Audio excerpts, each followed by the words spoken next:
You come up last night, right? Yeah. You don't have an extra. Right now. She was all the way over here. Oh, really? Away from That you up on the guys, way. but she's not back. Say that She was all the way over there, but she's not back.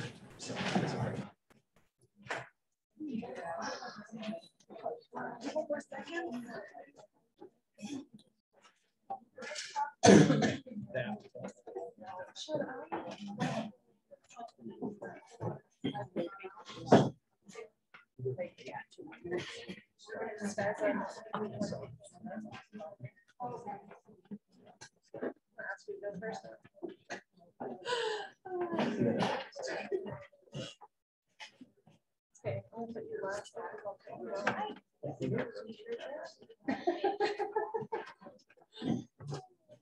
So we're doing this way.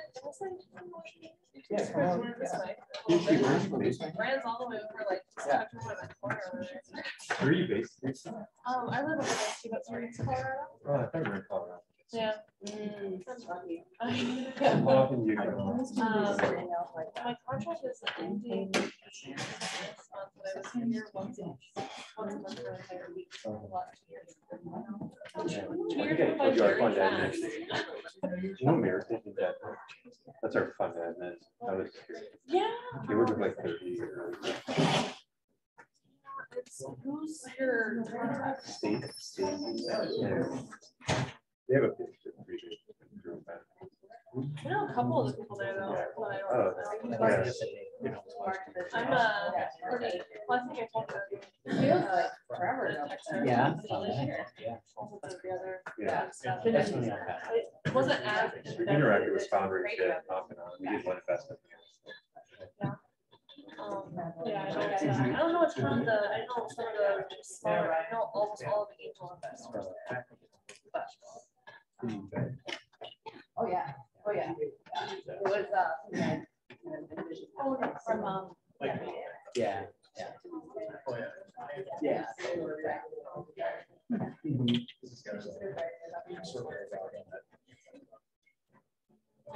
Stacy.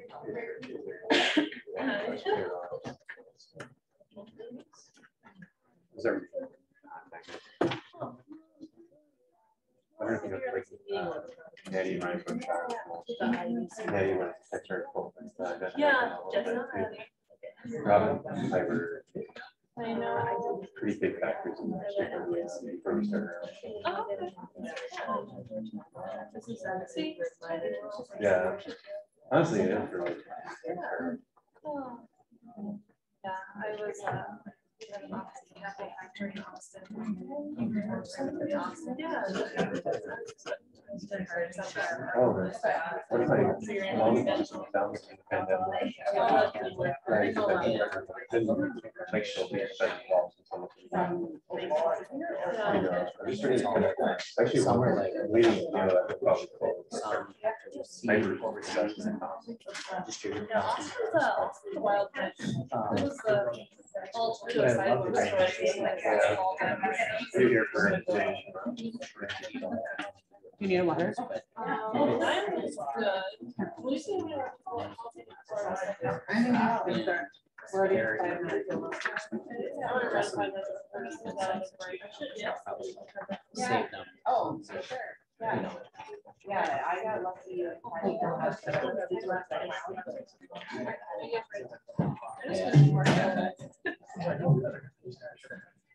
Oh, sorry. All right, everyone, we're gonna go ahead and get started. Yes. Or are you gonna be just there? It's like, Yep. oh, never mind. I thought I might have to mic you, but. this Oh, is- you don't have to mic me all right, everyone, we're gonna go ahead and get started. I know that we're kind of running a little bit behind today. There's people who are gonna be trickling in, which is totally fine. This is Innovation Acceleration. I will be the first to tell you I did not actually pick the title of this, but I definitely will put your innovation accelerated after this conversation. So a little bit about me. I'm the facilitator of this panel with all of my good friends up here. And I actually am the project coordinator for iTask Economic Development Corporation. I'm a contractor. I live in Colorado over by Steamboat Springs. And much like all of these guys up here, I'm an entrepreneur myself. I have 12 companies, some that are expanding, franchises, hospitality group, a commercial real estate holding group, and then an economic development consulting company as well. So I'm super excited to be able to chat with you guys about your experiences. And what we're going to do first is I'm just going to do a quick round of introductions with everybody. By quick, I mean about 5 to 10 minutes. So just give us a rundown of who you are, kind of your backstory a little bit, and how you got to where we're sitting today. So Ryan, do you want to go first? Sure. Hi, everybody. Ryan Weber, managing partner of Great North Ventures. We're a Minnesota headquartered early stage venture fund. We like to say we're a network-driven fund, which just means our fund is led in and supported by founders and operators of skilled tech companies. And so we leverage that network in our stakeholder group, which includes over 50 advisors, like the first UX hire at Google, the first data scientist at Pinterest, co-founder, head of product at Sports Engine. A lot of to create some kind of network density where we can provide capital and guidance to the next high growth startups, coming with an emphasis on our region. So we focus more on the upper Midwest, with Minnesota as our kind of, first priority. So so the fund invests usually in this pre-seed seed stage, usually 300 to 500K initial check size. I was an angel investor for 11 years, predating the fund. I made 25 angel investments in the fund. We've now made 30 investments since fall of 2017, 17 of which were Minnesota companies, including a couple in greater Minnesota. So we think this is the capital desert, for venture capital. We think it's we started the fund because we thought it was underserved. And I believe greater Minnesota has a lot of opportunities to develop. So I grew up in the Twin Cities, but I started a tech company just before enrolling in computer science at St. Cloud State, and that company went on. We bootstrapped it to 170 employees before we sold it to a public Chinese tech company, the last operating business. So I had a lot of ups and downs as an operator. My functional responsibility was leading product management at scale, 8-person teams, so in Bay Area, Minnesota. We kept our headquarters in St. Cloud, but we kind of grew up learning to compete on a global stage. Sometimes you have to, look at resources, what can your community learn? What do you need to go outside to compete, in this kind of with these global kind of competitive, startups. So I came out of digital media advertising as a sector, invested in a variety of mostly software tech companies. And so I have an identical twin. He was the co-founder of my last company and he ran sales. He's now a partner of our fund. He lives in the Twin Cities. We don't like to share a room too often. So he networked a lot in on. We have sibling rivalry. That's actually everything we've ever done. We've been rivals with partners. So it's kind of weird dynamic. But Rob has been very active in the Twin Cities startup ecosystem. So we always kind of tapped the Twin Cities, which I think in the mid 2000s, it was kind of like what's going on here, and now it seems like there's a lot of momentum, and I'll talk a little bit more about that later as we talk about some of the venture and ecosystem trends. So since starting the fund in the fall of 2017, we've been very fortunate.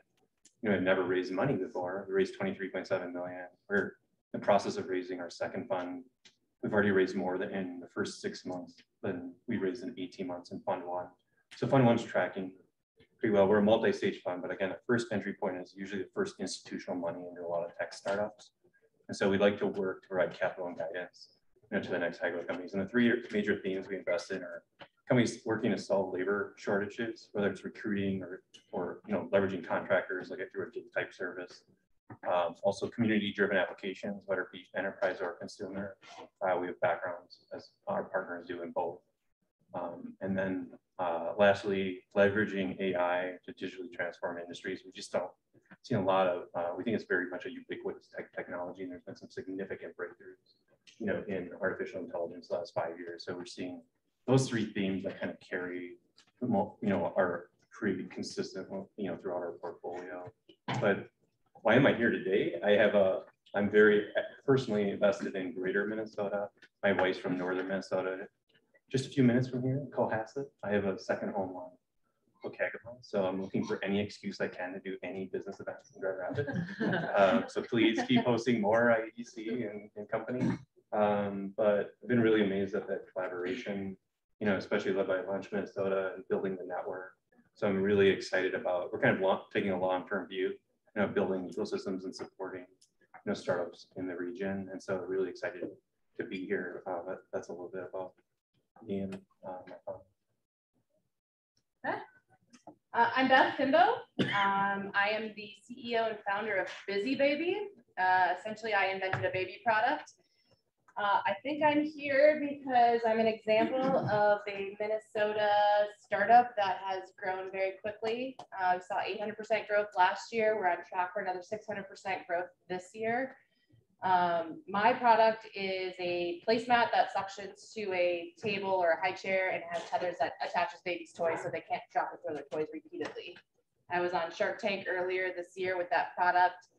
Since being on Shark Tank in March, I've launched a couple new products. I have acquired another company and taken that patent and turned it into more products. And then we have some more products in development right now for toddlers and teaching toddlers how to write. I am in Orinoco, Minnesota, which is about 10 miles outside of Rochester. It's a town of maybe 600 people, I think. We have 2 gas stations and a post office. So I did not have the resources that maybe like Twin City startups have, but I had amazing resources that have helped me in this journey of growing my business. So 4 years ago, I walked into Red Wing Ignite with a prototype that I cut and glued together myself and had no idea what to do with. And Mila pointed me in the right direction and got me connected to my first, product developers and helped guide me and help me find funding. And there's just a lot of resources in Minnesota that I think I love to share with fellow startups and entrepreneurs to help grow their businesses. Hi, my name is Nick Tietz. I'm the founder and CEO of ILT Studios. I'm an innovator and an entrepreneur. I help discover and develop assets and activate people and ideas. At ILT Studios, we are a startup studio focused on supporting underestimated entrepreneurs in underserved geographies. So rural, urban, and informal settlements, sometimes known as slums. Inside our startup studio, we worked in collaboration with Great North Labs and Red Wing Ignite and started ILT Academy. ILT Academy was designed to teach innovation and entrepreneurship to anyone that wants to learn this magical skill set. It's not very magical, but it's a skill, which means we can practice it.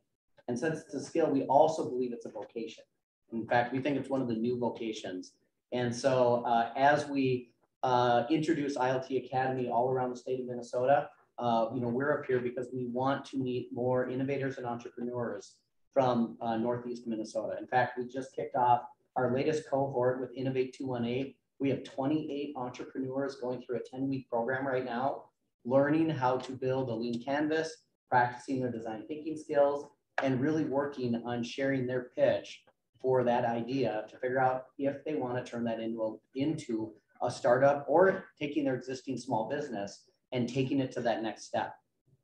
Our big mission, though, isn't just to teach and train.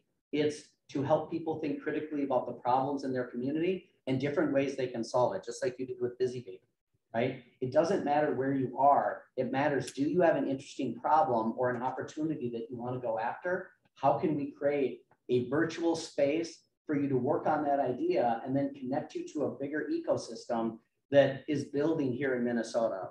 Ryan, of course, has been, and his brother Rob have been huge supporters of that in greater Minnesota. And now with the work that Launch Minnesota is doing to connect more of our hubs, we are just trying to introduce ourselves as someone that can help, connect people. Perfect.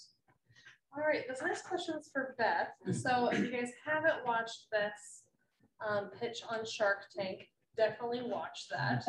It was, I think one of the first times, I think all the sharks were like, why do you need us? You created such an amazing product and you were able to do so much and then create such, really for the resources that you were talking about. So how has being on Shark Tank really accelerated, changed your business at all? Because it was a national platform, something that not very many people get the opportunity to do. You didn't end up walking away with a quote unquote deal, but I'm curious on how it really changed your product and your business. I actually don't think it's changed my product or business at all. It changed me in that I walked out of there with a lot of confidence. So for those who didn't see it, I got an offer from Lori. I walked away from it, but in the process, I got compliments from Mr. Wonderful said, I was a rock star and I was the real deal, which he rarely gives compliments. So that was cool. They didn't show it on TV, but Mark Cuban was actually like standing up and cheering for me. So I felt like I was on the floor of like the Mavs home court. Like he yelled at Lori that I'm so surprised that what didn't make it on air because he's like, you're just disrespecting her. Stood up and I was like, what? No, she's not, but okay. Like, so I walked out of there with a lot of confidence. Part of the offer Lori had made me was she wanted to just license my main product, my hero product, to another bigger company, which a few years ago would have been great. But I had already my next product in development and a product pipeline of more products I wanted to make. And so ultimately the deal she wanted to make with me wasn't part of my plan at all. But because I got the encouragement and the positive words and everything from the Sharks, I walked out with a lot more confidence to be able to just dive in full force and move ahead with all the things I was a little timid about. I would say that's like the main thing I got from the show. But since then, you know, launching more products, hiring people to help, spending more on ad spend, kind of taking risks that as a new solopreneur, I was afraid to make earlier. Those things have changed, I mean, significantly everything about my business in the last several months. Well, my nieces and nephew love their mats. I think my sister-in-law loves them more. Yes. So this next question, Nick, if just kind of what you've seen so far in rural communities specifically, what does it take to really build this ecosystem? I mean, Beth is operating her business in a rural area. There's a lot of extra resources that have to go into it. From what you see in training these entrepreneurs, and you're not even just training the entrepreneurs, you're also helping to train these communities on how to better create this ecosystem. What does that really look like? And kind of how would you suggest building the ecosystem really makes sense in these areas? Yeah, the way that we talk about building up an ecosystem is, first step is we need to find the entrepreneurs and the innovators. They're in an area like this, everybody's spread out. Not everybody knows everybody. They don't know how to connect. There aren't regular meetup groups because everybody's spread out. So one of the things that we've done is create more virtual spaces to like get people connected. The second thing is to make sure that when they are getting connected, how do we purposely push them towards commercializing their idea? So we start with education, because if you don't know what you're doing, you're not going to get any money from anybody. In class, we joke about, I'll give someone $100 if they just tell me what they're going to do with it. Nobody's taken me up on the offer yet. But the point is like, you have to have a plan. Lots of people have ideas, but tell us what you're going to do with the funding, how you're going to use it, and people are more likely to give you what you need. And then thirdly is to make sure that they get connected to all available commercialization resources. So how do you, if you don't know Ryan and Rob, a Great North Lab, how do you meet a venture capitalist? And how do you get or build that relationship? And how do you connect with the SBDC? And why is the SBDC important as you're getting your idea off the ground? And how do you meet Beth? Yeah, I just want to make sure I said your name right. Yeah. Like, I want to go on Shark Tank. Like, how do I get on it? How did you do it? Like, you're a celebrity in Minnesota, so to speak. There are a lot of entrepreneurs that want to know how you did it. And that's one of the things that's really important for ecosystems that don't have a strong entrepreneur community, is just to get connected and then connect into the other ecosystems that are around. Yeah. No, so, I mean, in the same sort of aspect, Ryan, when it comes to the venture capital side and angel investing, or really just investing in general, that's always the number one thing that entrepreneurs think, right? Is how am I going to attract money? How am I going to build this? How do I find a venture capitalist? What are some of the trends that you're seeing, especially in this time where there's more money flowing now than there's historically ever been? What are some of the different things you're seeing in the venture capital world when it comes to building these ecosystems? Yeah, definitely. I mean, I think, so we still have a huge concentration, 75% or more of venture capital deployed in Boston, New York, Silicon Valley. But there's some signs, that something's really changed over the pandemic in particular. You talk about record amount of funding. So in Q1, globally, 125 billion was invested into venture. This is the first time we ever had over $100 billion globally invested in venture. I think, when you look at Still the dollar volume, the absolute dollar numbers are still concentrated in those three markets. But if you look at the number of seed financing, so the first institutional stage of venture, Silicon Valley dipped below 20% market share for the first time in the US, in last quarter. And so we're seeing, as the pandemic caused people to kind of relocate, and do things more virtually, you're seeing more early stage financings happening outside of Silicon Valley than ever before in the US in recent decades. And so I think that's a very positive sign. It's a sign, that's if we're starting getting more first financings going. So then we should have more later stage dollars to follow. Typically, the later stage funds follow the opportunities more. They travel more. When you're writing a $20 million check, a $50 million check, like you're willing to move, like take a flight to go meet the startup. But I think that's one thing I think like place as a thing. Like I think it's been it's now unbundled. Like we see like just a greater commitment to doing things online than ever before. You see it personally, but the same thing's true in venture. I had 100 startups pitch me in the last 60 days. So this was a blessing and a curse. Like if you're a startup in Grand Rapids, you can access these pitch events for free. You can participate. I did one in Pittsburgh. I'm doing one in Madison. I did one in Midwest at Tech Chicago. None of those, I didn't leave St. Cloud. I could have just as well done it on Bookegging. I spent a lot of time there. So I think that's a blessing, but the, kind of the curse is it's also more competitive. So like you have to clear market, at each stage in order to attract those dollars. Once you get one institutional investor, it becomes, it's like a reference customer, it gets easier, but like the first $250,000 of funding is like the hardest, in my opinion. And so a lot of what we see, and like, I think, so that's one of I think in Minnesota, the Twin Cities has a lot of momentum right now. It's now, I think it's a top 6 market as a startup community, on most indications in the middle 25 states. They call it the mighty middle.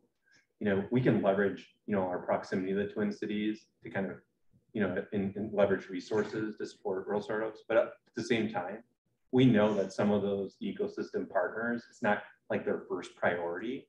And so we also need to work together to like network Greater Minnesota to like support each other. I think that's one of the real opportunities, because if you look at the data, Greater Minnesota outside of Rochester is like really underperforming the Twin Cities on a per capita. But like I'm really excited about some of the initiatives. Like today, why are we here today? Like it means because of IEDC and in the work they're doing to bring everyone together. And so I think that's where I think. And I think part of that is these resources. You have to think of places like what can the community offer, and what can my region offer. We try to do everything in St. Cloud, but at certain positions, I struggle to hire technical product managers and data scientists, in St. Cloud. So we had a satellite office in the Twin Cities and eventually in the Bay Area. And so I think there's a lot of resources available in tech. I think, and also in non-tech, but I think for scaling a startup. There's a lot of the same innovation best practices that can be leveraged, whether it's tech or not tech, whether it's a for-profit or not for profit. We've had a lot of participants going through our training programs that have looking for scalable kind of business models. So I think that some of the trends in VC, I think that the other thing I would say, there's a growing number of funds that are in between the coasts. And so I don't think, even if you had to meet in person, we are on more boards with like top Chicago funds, probably than any other funds in the Twin Cities. There's a growing number of VC early stage funds in the Twin Cities. And so there's an opportunity. I think one of the opportunities is capital. It's a lower cost of living in Minnesota. It's like takes 2.2 times as much capital to maintain a 10% equity position over the early rounds compared to Silicon Valley. So the lifestyle we live here on a lower capital expense allows us, to require less capital, and that capital efficiency pays off, to investors. So I think we're going to see long term as we start practicing, as we utilize the discipline, entrepreneurship, and technical skills to get more companies rolling, and with our great diversity as a region. We have 16 Fortune 500s, I think, in the Twin Cities now. Very diverse, like in Greater Minnesota's great diversity. I think we can leverage those companies. It's a fertile ground to lean forward. and build, some of those, consumer and enterprise startups. You went ahead and answered like all of the other questions. Beth, Ryan was starting to mention a little bit about community impact and what this investment looks like for communities. What does that mean? How has your community changed because of your business? Like, has it grown at all? Have you seen like how many employees do you have? Is your community responding to your business differently than what maybe it did initially? Like, what does that look like? There's not actually a whole lot of community involvement because I still am so early and I run my business out of my garage. But I do have a local employee who comes in to fulfill orders, our online orders. And I have grown a network of other local community businesses that I never knew existed. And we've actually become a resource for each other. So, well, maybe, I guess one thing we all talk about is how much we contribute to our communities via taxes, because being a business owner, when you first have to start paying taxes and you realize how much that actually is, it's like, wow. I would say that's probably how I'm contributing the most to my community, but as a resource for each other and helping each other navigate how to use the resources in our communities to grow our businesses and to exist. How big is your garage? It's a 3-car garage, yes. And I was looking at some video on my phone. We have now inventory in my pole shed. We had to repair the roof so it stopped leaking, but I have pallet racking in my pole shed. We're using our neighbor's pole shed as well. And then we have one more container coming this month that we'll be using another neighbor's pole shed. It's as lean as you could possibly be in a business, I'll tell you. I think without community, a lot of these businesses wouldn't be able to grow or scale in the first place. But to that point, Nick, how have you seen, or how can you recommend to some of these communities to be able to help enable that process a little bit more? Because I think a lot of times, especially in rural communities, people are more afraid to hire. They're way more hands-on than what probably it could be within the cities. They're not accessing that capital. So what's kind of some of the different timelines and some of the paths that these communities can take to help lead that charge for these entrepreneurs? I think the big thing is, when we talk about getting connected to commercialization resources, the existing businesses and business owners and business leaders need to connect with these entrepreneurs, especially as they're coming through these different incubators and accelerators. So if you hear of somebody in your community that's going through a beta program or a generator program or even IoT Academy, is to figure out who they are, find out if they're part of your community, and just get connected with them. One of the things that we really try to do is, bring these two groups together, because if you're a first-time entrepreneur, or maybe you're even new to the area, like you're not even connected to the economic development groups really, because you're so small, you don't have a reason to connect with these other businesses. But it's really to the benefit of the community to start pulling these people in. And I guess our working thesis is that if the community supports early stage entrepreneurs, they're more likely to keep their business in that community because they feel like they give a darn for them, right? And that's the biggest thing that I think one thing that our communities need to learn. The second thing is that this takes time. An idea might start 2 years before the entrepreneur finally decides to work up and get the confidence to go start their idea. And then from the time they actually start it, it's easily another 2 to 3 years before that thing even hits the spot where other people start hearing about it. And then it's another 3 years before, if it's a scalable business, before it gets into a spot where it can start to scale.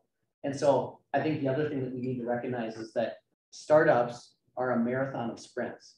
And it's our job as a community to help support people while they're sprinting, when they're recovering, and whatever else they need. How else can we help? And I think, as you've been doing Busy Baby, like that's probably 100%.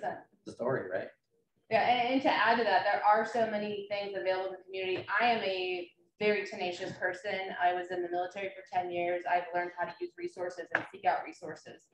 And so that's really the key to my success, is that I had the ability to just, be vulnerable enough to say, I don't know what I'm doing, I need help. And then I found help, which led me to more help, which led me to more help. And now that I'm in a position where I can help some others, they don't even know these resources exist. The city and state and Southern Minnesota Initiative Foundation is a 13 county resource, that gave me free money, interest-free, payment-free for 18 months to get my first inventory to even start my business. I didn't even know they existed except for another local resource pointed me in that direction, said, have you tried this?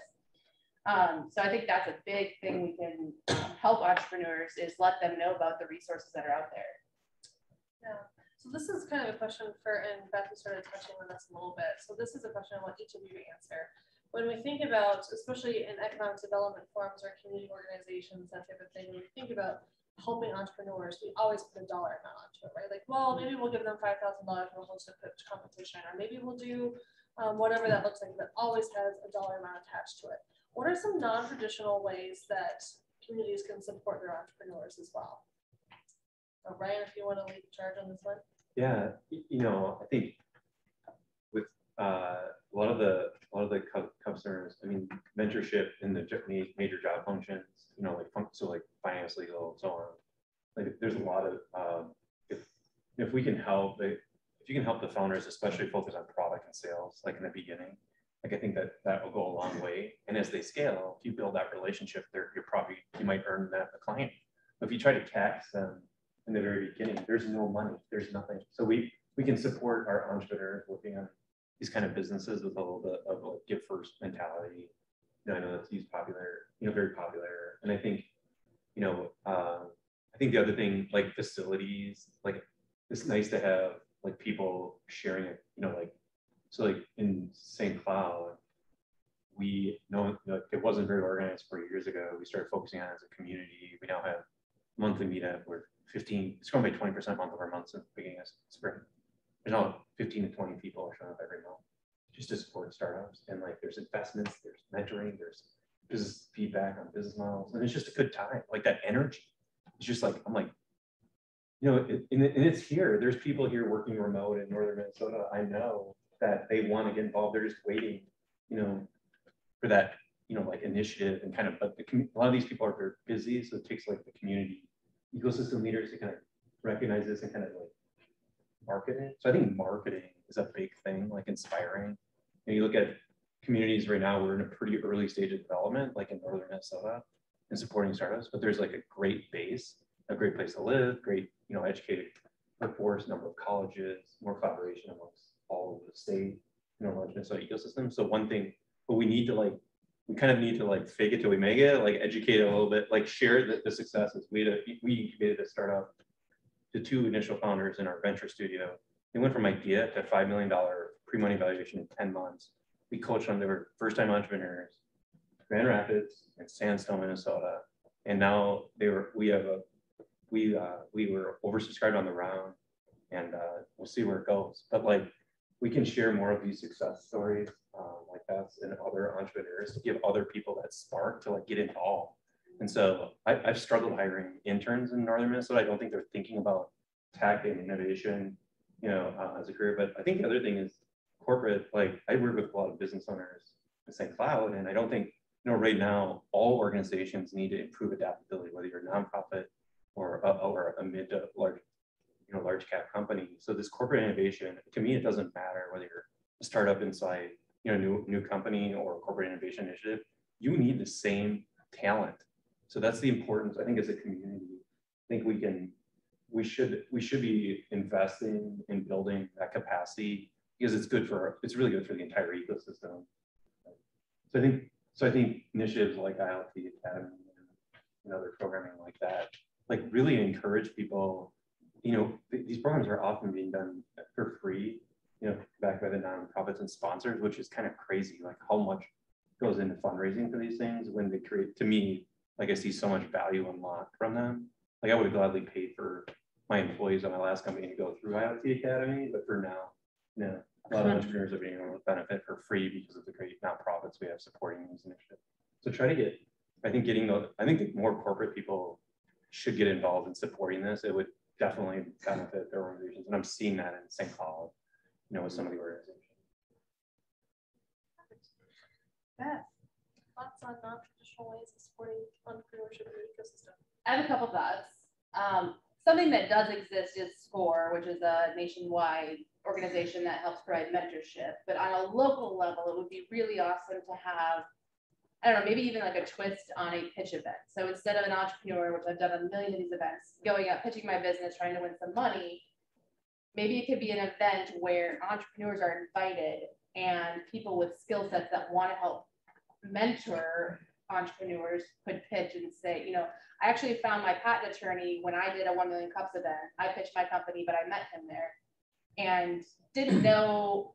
I mean, I didn't know what I didn't know, which is all entrepreneurs. You don't know what you don't know until it's brought to you. And so he talked to me with, it'd be cool to go to an event where you have patent attorneys and logistics specialists and, you know, just across the whole array of things that you need to learn and know in your business, and say, here's what I do, here's how I can help you. If you want to talk to me after the event, you know, I'll be over at my table, and have a whole sea of entrepreneurs there that want to learn that stuff and get connected to these people. I would love to see like a reverse pitch event like that. I think would be really helpful, because again, it's the resources. As a startup, I was in the military. I did not know how to develop a product, how to start an e-commerce business, how to do logistics, marketing. I didn't know any of this. I've had to learn along the way. And I've never known the next step until I just run into it. It's like, oh, okay, now I get to learn this. And so mentorship has been huge, and learning from other people's mistakes and having that guidance has been huge. And I think, you know, unless you're presented with an opportunity to learn these things, you don't know what you don't know. So mentorship is huge. And I think, you know, reverse pitching would be awesome. Somebody get on that. You know, that for you. Nick. Well, it's really cool because Beth just set up what ILT Academy has done for the last year. So at our ILT Academy, which you should come and check out, we actually do 3 founder showcases throughout the event. So in the first 3 weeks, you learn how to give a proper 30-second pitch, because if you don't win somebody in 30 seconds, like, they're not going to keep listening. And then a couple weeks later, you give a pitch on your lean canvas, and you have 5 minutes to get out your best idea and explain your business model. And then at the end of the program, we have our 3rd founder showcase where you have 5 minutes to give your full pitch and presentation. But what makes this a little bit different is that, except for 2 times, because we did a really cool thing with Great North Labs and Red Wing Ignite, where we had some prize money at the end, all the other cohorts are meant for the community to come in and listen to these local entrepreneurs and then get connected. And if you think you can help them. And so what's really cool is that over the last 12 months, we've had 170 entrepreneurs from around, primarily from greater Minnesota, come through our academy to do exactly what you just described. And we're starting to get the word out into the other hubs, because we've mostly been in West Central, Red Wing, and then now we're working in with Innovate 218. But I would agree with, you know, what Beth said, like, that we need to get the word out to the communities to come participate and engage.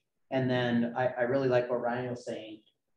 There's a lot of people, we just heard it this morning in the talk about workforce development. How do we get our corporations to recognize the talent that they have inside their organization, unlock that potential by teaching them critical thinking skills? At the end of the day, when Ryan and I talk about entrepreneurship and product development, it's trying to articulate the problem that they're trying to solve, a solution for that problem, and then who is it that you're going to deliver to, the customers you're trying to serve, and how can we get more of our current employee base to understand these critical thinking skills. Some of them may launch a startup, other ones might go back to their manager or the CEO and serve them up a brilliant idea that could revolutionize their company. That would change our communities. So before we go into questions, just one last thing for each of you.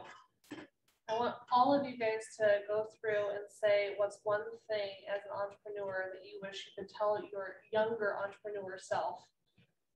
That would be a good takeaway for people in this room who want to build this ecosystem. I'll go first. Sure.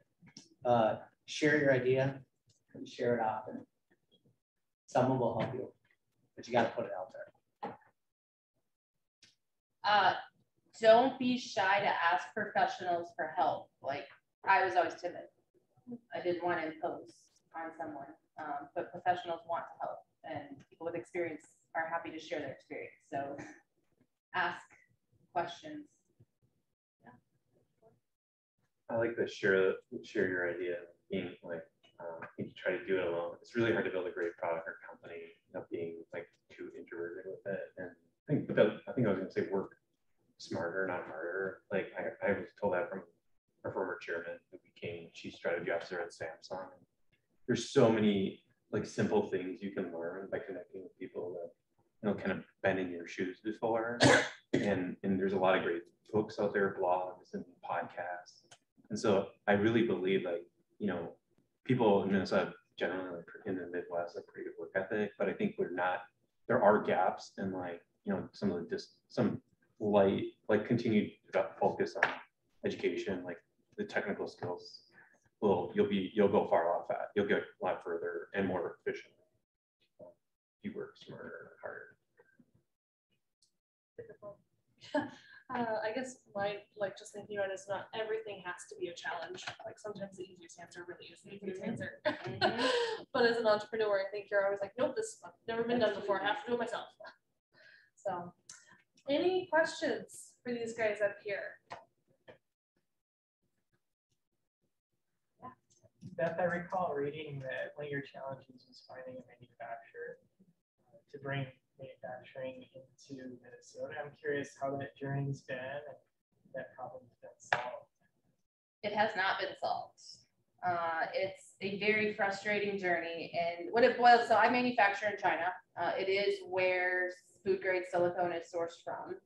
And the main issue is getting the material here and the cost of material. So Hiawatha Rubber is a fantastic century-old manufacturer in the cities. Worked really, really hard with me to try and find a way to bring our manufacturing here. And they got sort of close enough on the price that I was willing to take the hit.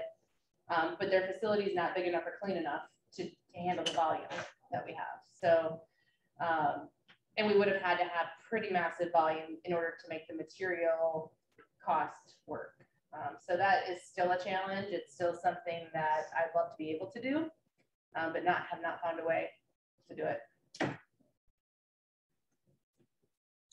Just kind of a follow-up on that, because I'm curious on the whole concept of American made and making sure it's American produced and that type of stuff. Has that been an impact to your business for the culture that you're trying to build or anything like that? It's been a really frustrating part because there's a whole segment of America that, oh, it's made China, it's junk. And unfortunately, in my search for a factory, even here in Minnesota, the best candidate is owned by China. So yes, I would have been able to say made in America. I would have paid more, and it's actually benefiting China more. So it's honestly just a huge struggle. One, the perception that people have of what made in China is.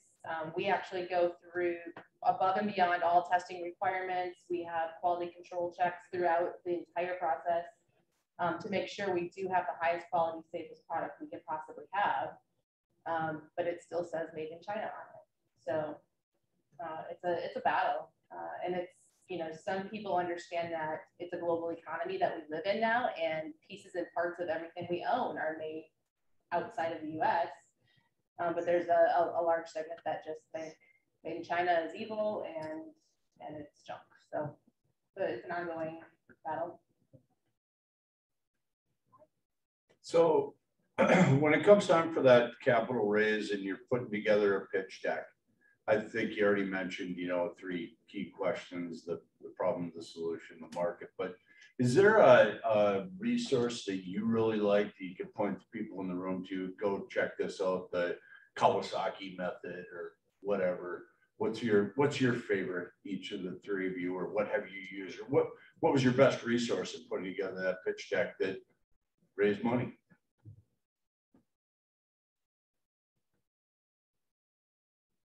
I mean, I go back to You see the pitch decks every day. I see a lot. I mean, there's a bunch of like funds like Sequoia to push out like, templates of what they like an opportunity pitch.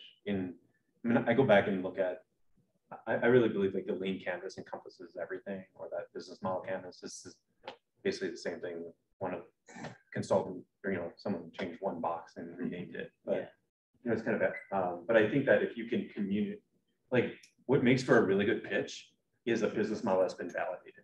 And you know, in Iowa, there's 5 cities now doing something like ILT. When we first started working on ILT, it was kind of model off of scaling up to what they're doing in Iowa. In each of the cities, the startups have to do 60 interviews before they graduate, and they pitch. It's what makes a great pitch is that you validated your assumptions. You know, and every one of those things is covered in the Lean Canvas, and so it's less about the eye candy and design. And, you know, it's really just, do you know what you're talking about? Like, and we were able to get there and build our prototype in 10 months with 350K, and actually build even an early, almost beta version of the app. And that we were able to get in front of like 12 of the leading consumer VCs with the startup we did in Northern Minnesota. So like, I think so much of this is, and you don't get rewarded for going slow.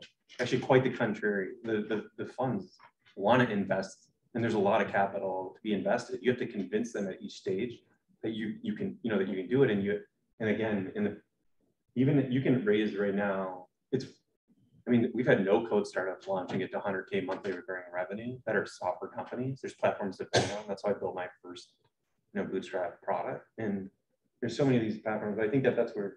But anyway, I don't pitch templates. That's my advice. Just like focus on selling the product, you know. I've done several pitches myself. I've won over $100,000 in prize money from pitch competitions, and now I'm working with a company. We're working on an exit right now, and so I'm putting together a pitch deck for potential buyers, and it's very simple because there's just certain key elements that you need to show to at least decide if it's worth a conversation or not. And so I think, and you can probably talk to it more, what are those key elements that you can put in a deck, say succinctly, you know, problem solution, market validation, growth, and just make it simple. Is this worth a conversation or not? Yeah, I think, you know, in terms of resources, I literally Google the Kawasaki method, Google any venture capital firm, and they'll have like an example deck on there. I think, you know, what we tell students is, you know, look through that Lean Canvas. Everything in that Lean Canvas is your first story to talk about your business and what have you validated? What do you know about your customer? And can you tell a good story around it? I think the bigger thing to be thinking about is who are you presenting to, because then that will impact the story that you're going to tell. So if you're trying to just get, if you're trying to get grant money, you're going to tell a different story than if you're trying to get angels, than if you're trying to get venture capital, and if you're trying to exit. Because the person that's going to buy from you, so we just put customer next to them. So investor customer, exit customer. That way you're always thinking about the person you're actually trying to sell to. And then how do you tell that best story? We don't actually, the Kawasaki method talks about 10 slides to win. That is great for you to start with. What we tell the students is, doesn't matter how many slides, just keep it under 10 minutes. You know, if you need 100 slides, great. You're just going to have to go really fast. There's a good book I would suggest as a reference of Disciplined Entrepreneurship. It's by MIT. Oh, yeah. They really dissect like how to speak to the market size. There's a lot of ways to look at the market size as an example. You don't have to memorize this stuff, but as a reference, like you can really, open up that book, and because the Lean Startup is kind of basic, like most of the practical guides on doing Lean, you kind of cover the basics. But like if you want to dig deeper on market size, I think this is where a lot of the startups in their first pitch, it's like if you want to go down the venture path, like I was just mentoring a startup in St. Cloud last week, they have a pretty clear path to $1 million or $2 million in revenue. There's not a VC that's going to back a company, that has a 5-year, $2-3 million plan. So they actually had a bigger vision, but they weren't telling it in their story. So I think some of this is like, who's your customer in terms of that pitch? But then some of that, a lot of times, I think the founders, it's like they've thought about it, but it's like, it's packaging, right? It's like you have to present what the customer is interested in buying and know what like if you're selling to a VC, what are they looking for? And I think that book is a really good reference. It's also just a really good hand-holding step-by-step how to start and run a business for a new entrepreneur. One more time on the book. I think it's Disciplined Entrepreneurship. Yep. Yeah. That's a great book. The one thing, Steve Blank, that's kind of like the startup owner manual, is a similar book. I like the MIT one a little more personally because it doesn't. Steve Blank has written so much, and he tends to bias his own body of knowledge. We're like the MIT one, just sticks to, we'll just like the best of everything. It's all into one book. Yeah, Eric Ries's book, The Lean Startup, that's a good one too. Reese was actually a business partner of ours, right, and wrote about it at IMVU. We kind of came out of like the whole lean movement as an industry, digital media, tech. It's a good book, but I like Running Lean. And actually, the director of entrepreneurship at U of M, that's his favorite book as well for a disciplined, practical guide for lean startups. Is Running Lean and Scaling Lean by the same author, Ash Maurya. But Steve Blink has come out with his own literature that it's the same thing. We just use different names for things later, but that's what NSF is using. It's the same stuff as Ash, but we use for the lean startup specifically, like Running Lean and Scaling Lean. Yeah, that's good. Yeah. That's an operational method though. There's more to it than that. And that's why I think discipline entrepreneurship is like a broader body of knowledge. It covers lean, but it covers other topics. It has a workbook, an accompanying workbook that you can fill out as an entrepreneur. That's helpful. Yeah. The thing is, you don't do it all at once either. You know, it's like you test different assumptions based on what's the highest risk using lean startup. And so they kind of work through that. Yeah. One class at a time. Right? One class at a time. Yeah. Other questions? So this is kind of a broad question, but what would you each say you're most proud of career-wise or entrepreneurial-wise at this point in your life? I mean, for me, it's the fact that I was just a mom that had an idea when my kid was born. I didn't, seek to run a multi-million-dollar company. I sit here right now and it's so strange that literally millions of dollars are going through my garage. Like it's crazy. And I'm very proud of it now. I think for me, it's, being able to see people take the knowledge that we've accumulated and putting it into a format that other people can understand. And then they go and do things that were even better than what you were originally thinking that maybe people would use it for. And I think that's what's been really cool is just seeing people's brains literally unlock right in front of you and then just take off. I'm really proud. We did a survey of entrepreneurs in the region, and for early stage funds that you were familiar with, the entrepreneurs rated as the highest MPS 64 funds that they would recommend to other for early stage capital for rounds under 2 million. So I think just the fact that we're really empathetic as operators and able to serve entrepreneurs is like, so far, we're getting pretty good feedback from entrepreneurs that's really motivating. I'm not doing this for money. It's like I want to see techs really, I think it is really rebounding. Personally, I'm really bullish, and I'm just excited to be a part of it in the Midwest. Yeah.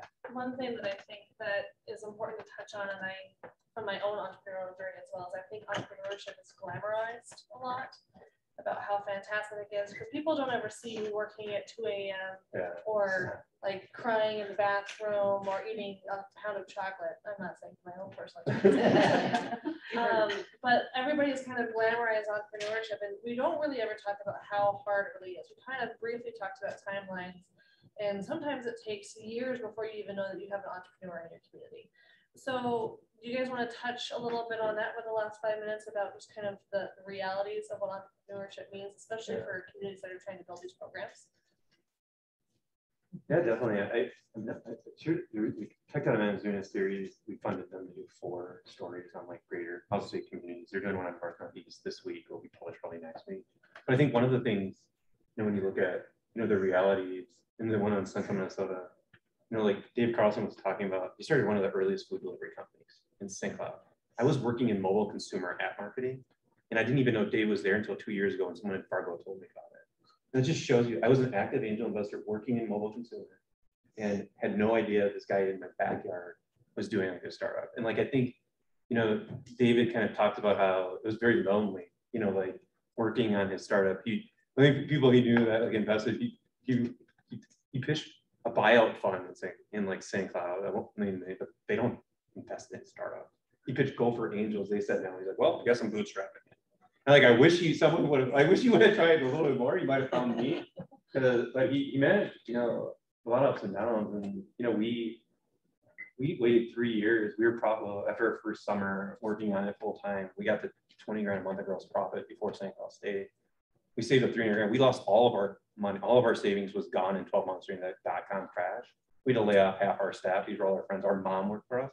So like, you know, anxiety, like laying your mom off, like, you know, we hit rock bottom. I also have Let's fire just alarm. spot down that comment. So I think the thing you learn was like failure. It's like, it was never as dire, like as we thought it was. And like, we learned so much from that experience. Like people celebrate that, but you think like, you know, you go through it for the first time and it was a good thing we had our mentor, we had the 2 executives from Silicon Valley that we got as board members a year before that. Because they were always like this, like, oh yeah, we're going through a down cycle, no big deal. We're like, what? This is freaking great. We lost 80% of our revenue on the same asset in a 12-month period during the .com crash. So, you know, we're like, oh my God, like life is over. It wasn't just like the company is over, life is over. We're firing our mom. Like this was our whole life. So I think, you know, in reality, like I think you do things for the first time and you just think like life is over. But in reality, like perspective, like hindsight is like, oh my God, like it was like, I do think that founders, like I hate when they like use credit card debt and go beyond their means. Like, you know, I think there's a response, like, you know, I think people kind of lose, you know, put so much into it, but like, I don't know, it's definitely, I think it helps to have people like to talk to that you can really be vulnerable with. And, Eventually it doesn't get so hard firing your mom. yeah. Do it twice. Yeah. Beth, any comments? I don't want to glamorize it, but I also want to say it doesn't have to be as hard. You wouldn't take a road trip across the country without doing a little planning before you start. And so you shouldn't start a business without doing a little planning before you start as well. So going into this, I was working full time. The first 3 years of my business, I worked full time. I also had a newborn. I also went through infertility issues and a high-risk pregnancy and had another newborn. So I'm working, you know, full time, raising 2 babies. We're a farm family, so I'm not always, you know, sometimes dad's gone for weeks at a time farming. But I managed to plan for that. And I planned for setting boundaries around my time and how I spent it. And I planned for slow growth in the beginning because I knew I had to pace it and I could not burn the candle at both ends and take care of my family and myself and my health. So, you know, if you can plan for it, then it's not as hard. That would be my 2 cents. You're a better entrepreneur than me. I'm just really like type A. Creating a roadmap. I was like, no, we're just gonna do this. Yeah. Nick? Yeah, I think the piece that I would say here is that it's really, really hard, but it's as hard as you make it, and it's all what you put into it. But I think that you should also remember to give yourself some grace, because if you're a 1-person team, if you're a 3-person team, like however big your team is, just do what you can, focus, prioritize, but just remember, like, if you get 3 things done, if you can get 3 things done every day, if you start small, you can move the needle. You don't have to do, it feels like you got to get everything done, right? There are those days where you're like, oh my gosh, you know, but just like the keynote speaker said, it's just that little action and the commitment to move it forward. 6 months down the road, you will knock over that big thing. But you also have to remember that maybe this isn't the thing for you. And maybe this idea isn't the idea that you want to spend the next 10 years of your life trying to get off the ground. Just remember that your job is to figure out how to do this and found the things that you need to be successful. It doesn't mean that you have to do it all. You just need to found those other people that are going to help you on your journey. So keep it small, you know, think big, start small, and act as fast as you can. Wonderful. Well, thank you guys all so very much. This has been great. Hopefully you all learned something. There's 1 whole minute left if somebody has a burning question that we've not get to. Question for the panel. Given the importance of getting stories told, are we doing a good enough job in rural, and what could we be doing better? I'm going to Mark for the last question. Right, sorry. There was no questions from the panel. We interviewed one of the managers from the Center on Rural Innovation. I met them through Red Wing Ignite, but on our podcast, there was some really interesting advice for rural communities of under 50,000, 50,000 population, but it's the Execution is King podcast. It was a recent recording, and I was interviewing her, and we talked a bit about some of the regional work that's happening in that podcast, but it's not a quick answer. Yeah. I would say real quick, celebrate your entrepreneurs. If you see them on Facebook, like them. If they have a product, like a baby mat product, like just buy it and then buy another one and then buy another one and send it to your friend. Like help the entrepreneurs get their business off the ground, because sales and cash flow is the most important thing. I don't have I will agree with that. Even just a Facebook like or share helps. You know, we spend so much money on advertising just to let people know our product exists, and still most people don't know exists. So those likes and shares really do help a lot. I wish there was a way to know that other rural entrepreneurs are out there. I learned in the last year across the field for me as another entrepreneur with $1 million business. Down the road, there's a couple gals that have a boutique that I didn't even know had an online business that does a ton. We've gotten to learn about each other, but how do we get connected, and how do we, let the rest of our community know we're here? People that live in my town don't know that I'm there, and that I'm a business. So I don't know the answer, but I wish there was a way. All right, well, give a round of applause for our panelists.